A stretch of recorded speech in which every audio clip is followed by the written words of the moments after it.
আসসালামু আলাইকুম প্রিয় বন্ধুরা, আশা করি আপনারা সকলেই ভালো আছেন। আজকে আমি গল্পের মতো করিয়া মাদকদ্রব্য নিয়ন্ত্রণ আইন 2018 এর কিছু দ্বারা শেখানোর চেষ্টা করিব। গল্পটি হলো জাহাঙ্গীর নামক ব্যক্তি সুজনের কাছে বিক্রি করার উদ্দেশ্যে 40 বোতল ফেন্সিডিল নিয়ে গাজীপুর অবস্থান করিলে ক্রয় বিক্রয় করার সময় উল্লিখিত ব্যক্তিদেরকে পুলিশ ধৃত করে। প্রশ্নে জানতে চাওয়া হয়েছে উল্লিখিত ব্যক্তিদের কী অপরাধ হয়েছে।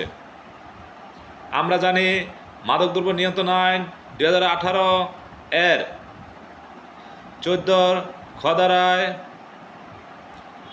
500 মিলিমিটারের থেকে শুরু করিয়া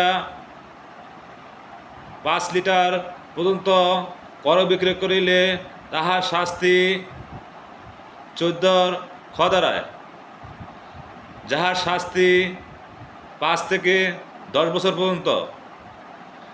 তাই উল্লিখিত ব্যক্তিদের বা উল্লিখিত প্রশ্নের অ্যান্সার করিতে হবে মাদকদ্রব্য নিয়ন্ত্রণ আইন 2018 এর 36 এর 14 খদারা দিয়ে।